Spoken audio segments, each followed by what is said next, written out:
Planning काय होतं? अक्कलकोटला जायचं.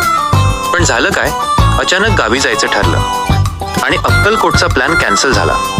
पण स्वामींची ओढ स्वस्त बसू देईल तर शपथ. मग आम्ही ठरवलं, अक्कलकोट नाही जाऊ शकलो तर काय झालं, स्वामींनी आम्हाला जवळच बोलावलंय. चला तर मग आज तुम्हाला घेऊन जातोय नालासोपारा वेस्टच्या भुईकोट मधील स्वामी समर्थ मंदिरात. मी अदिती आणि अधिराजने बाईक काढली आणि निघालो दर्शनाला. आम्ही मंदिरापाशी पोहोचलो.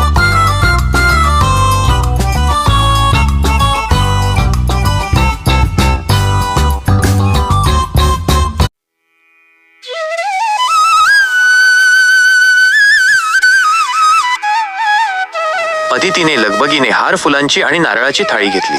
दर्शनाची ओढच एवढी होती की मनात खूप उत्साह होता. मंदिरात आत शिरताच भिंतीवर देवांची इतकी सुंदर पोर्ट्रेट्स पाहायला मिळाली की मन प्रसन्न झालं.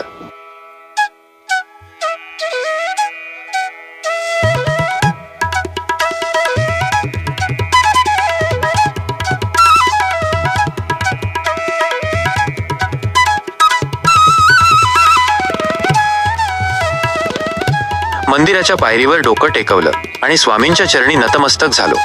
आणि समोर पाहिलं तर साक्षात स्वामींची सुबक मूर्ती.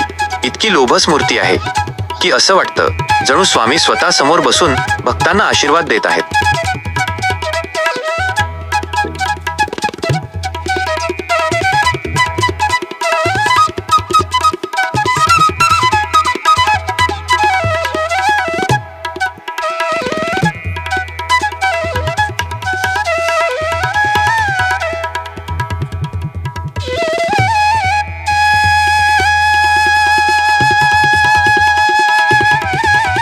इतकी लोभस मूर्ती आहे की असं वाटतं जणू स्वामी स्वतः समोर बसून भक्तांना आशीर्वाद देत आहेत. मंदिरात भाविकांची खूप गर्दी होती, पण तिथे एक वेगळीच शांतता जाणवत होती. गाभाऱ्यातून बाहेर आल्यावर आम्ही थोडा वेळ शांत बसलो. तिथे बाजूला विठ्ठल रुक्मिणीचे खूप मोठे आणि सुंदर फोटो आहेत. आम्ही तिथे काही फोटो काढले आणि मंदिराचा परिसर फिरलो.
मागे छोटी स्टॉल सुद्धा आहेत, तिथे फेरफटका मारला.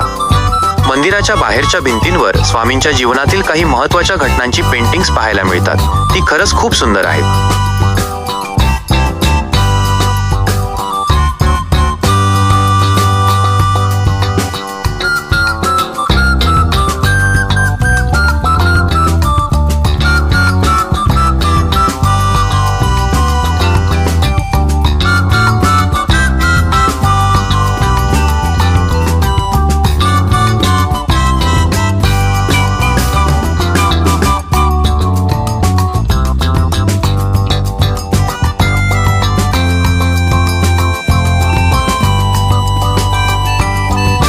विशेष म्हणजे इथे स्वतःचं मोठं पार्किंग आहे, त्यामुळे गाडी लावण्याचं टेन्शन नाही. तर मित्रांनो, अक्कलकोट नाही झालं म्हणून काय झालं, स्वामींच्या दर्शनाने मन अगदी तृप्त झालंय. म्हणतात ना, ठिकाण कोणतंही असो, भक्ताची भावना महत्वाची. आता आम्ही इथून निघालो आहोत अगदी जवळच असलेल्या बाळूमामांच्या मंदिराकडे. तुम्हाला नालासोपाऱ्यातील बाळूमामांच्या मंदिराचा व्हिडिओ बघायचा असेल तर कमेंट्समध्ये नक्की सांगा. श्री स्वामी समर्थ. व्हिडिओ आवडला असेल तर लाईक आणि शेअर नक्की करा.